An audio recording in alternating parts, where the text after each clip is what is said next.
Well, this deal happened in the wee hours. A 6-player deal that moves Harris along with his buddy Boban Marjanovic. Apparently, they just have to go everywhere together now. You got to keep the power cast together, right? You cannot trade for one without taking on the other. Mike Scott comes along as well. The Clippers hauled in Wilson Chandler, Mike Muscala, and rookie Landry Shamet, who, if not for the minimum required, would be leading all rookies in three-point shooting right now.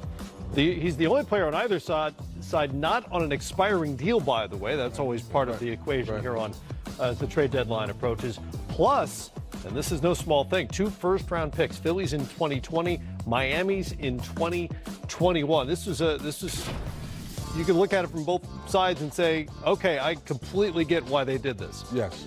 And I think, to your point, Matt, the Sixers and Elton Brand is like, you know what? I'm trying to figure out, Sekou, how can I put the best talent around Ben Simmons, Joel Embiid while they're young? Not thinking that wait 5, 6, 7 years from now. We know the injuries that Embiid's been through. So I'm happy that Elton Brand's been able to communicate with management and say, hey, this is a move that we can make to get better, younger, and possibly keep him because we know his contract's expiring too in Tobias Harris. Yeah, it is. And he addresses a number of different needs, among them three-point shooting. And a lot of us were thinking in terms of specialists out there who might be available for the Sixers, floor spacers. Well, this is a guy who shoots it really well from outside the arc and can do a whole bunch of other things on both ends. Yeah, and he fortifies that starting 5 for Philadelphia immediately, makes them even more of a contender than they were before. And I don't think we could overlook the fact that think about Elton Brand's career and how many plans he probably had in terms of what he wanted to do and accomplish in his career derailed by injuries. If you're Elton Brand and now you're in a front office position, the immediacy and the urgency you have to strike now. Like, you can't plot for 3, 4, 5 years down the road in this league. There's no guarantees you get there. Elton Brand knows that better than anybody. They recognize what they have in that roster right now in Philadelphia. Adding Tobias Harris gives them a chance to take another step sooner rather than later. Not only adding Tobias Harris, but adding Tobias Harris to a starting lineup that already brought in Jimmy Butler earlier this season. Does it change the equation in the Eastern Conference for you in terms of who you like as a favorite to come out of the East? It doesn't necessarily change who I like to come out as a favorite, but it certainly changes the dynamic, Matt, when you're talking about that Final Four in the East potentially. Boston, Philadelphia, Milwaukee, and Toronto, those matchups look completely different now with Tobias Harris added to this Philly starting 5. Their depth is still going to be an issue. They've got to figure out what their bench chemistry is going to be. But first 5, if I'm relying on that first 5 to go out and outplay your first 5, I think Philly would have the edge right now based on the personnel. J.J. Redick is a fantastic shooter. You worry about the shooting. They got a fantastic three-point shooter in J.J. Redick. And really, Jimmy Butler is not a bad shooter himself from distance. But now you have 3 other dynamic playmakers and guys who can make plays for themselves and others to give all of that pressure to and let Ben Simmons and J.J. Redick freelance and do what they do. And that was one of their big problems at the end of games against the Celtics in the second round last year. Well, and I think now Ben understands that working on his jump shots on something he has to do in the summertime. So as he continues to dominate his position, now they start double teaming. Now that swing is either Tobias Harris or J.J. Redick on the weak side of the floor knocking down shots. All right, time for the road ahead presented by Dodge. A look at the next 4 games for the Sixers, who don't play again until Friday, which may very well be Tobias Harris' Philly debut. Then they're home Sunday against L.A., Boston, and a trip to New York before the All-Star break. All right, let's bring in Keith Pompey of the Philly Inquirer and talk timeline here. Keith, I appreciate you joining the show. It seems as though this came together really quickly. When did Philly begin targeting Tobias Harris in particular? The Sixers, they had Tobias in mind for a while. I mean, you realize when they got Jimmy Butler and all that, it was one of those things where I think Tobias was one of the guys they were considering. They also liked him, possibly getting him in free agency. But I will say, last night is when things really started to heat up. They heated up, during the game, after the game, of course. But I think last night it became the sense of urgency. And, you guys saw the game. And the Sixers looked like a team lost. They had the 3 stars. Guys were bickering on the court. They just looked like a team that lost their mojo.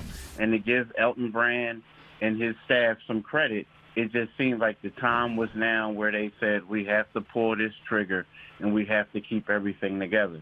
And they did a good job. Well, you mentioned Harris might have been a free agent target this summer. Remember, he turned down an $80 million extension offered by the Clippers last summer. He's obviously looking to cash in. How likely is it to happen in Philadelphia, or was this to some extent a caution to the wind, go for it right now move by the Sixers? You know what, I think right now the fact that they acquired him in the trade, they acquired his bird right, so they're better suited to pay him and Jimmy Butler. And, since they'll have Ben Simmons, he can get a lucrative extension as well.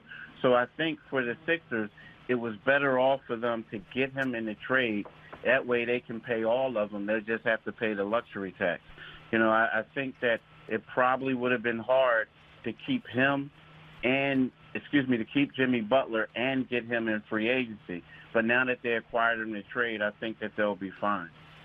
Keith, with the hiccups that, Jimmy Butler had when he came over, the rotational hiccups that it caused for Joel Embiid, are you worried at all about Tobias Harris fitting in, or is he a guy that because of the way he plays and the number of times, honestly, he's been moved around during his career, that he'll have an easier time making that transition? I think you always have to be concerned a little bit about when you bring someone else in, especially a guy who's used to getting the ball, getting a lot of touches. However, I feel like, when we talk about what Joel Embiid was frustrated about, he was frustrated because he felt as if that all of a sudden he became a stretch five. He had to be out in the perimeter and shoot threes instead of being on the block. Well, you got a guy like Tobias Harris who can be a stretch four for you, right? So what that does is that opens up a lot of space for Embiid, and it opens up things for Jimmy Butler, J.J. Redick, all of them. So I feel as if that, with the Sixers, if you get Tobias going early on, let him get a couple shots out in there, it's going to open up things for everyone. And as the Wizards like to say, we all get to eat. So I think they'll be happy with this group. Keith, one more before we let you go. Are the Sixers likely to be active tomorrow, or are they basically done for now and waiting on buyouts in that season to begin? I think it just depends on what they get. Like, I feel like if someone, let's just say Markelle Fultz, for instance, I think if someone can give them, something that they feel is good for them, or someone is willing to take on that salary, I think we could see Markelle get moved. And I think that they still have, a lot of options. I mean, the one thing I will say about the Sixers, and typically sometimes when you hear a team that has so many options, you're like, dude, y'all don't know what y'all doing. But in their case, it's like, okay, if we can't get this, who's going to be plan B? Who's going to be plan C? And what they're doing is they're waiting around to see who gets bought out. And, and if that person gets bought out, tomorrow, what have you, they're going to try to sign that guy to a free agent deal. But at the same time, I feel like if they can, get rid of some salary, or if they can get somebody who right now they feel like can booster that second unit a little bit, I believe that the Sixers will go after that person. Keith Pompeo, like all NBA reporters, glued to the phone for the next 24 hours or so, and with us from the Philadelphia Inquirer. Appreciate the time, and we'll talk to you soon. Hey, thanks for having me, fellas.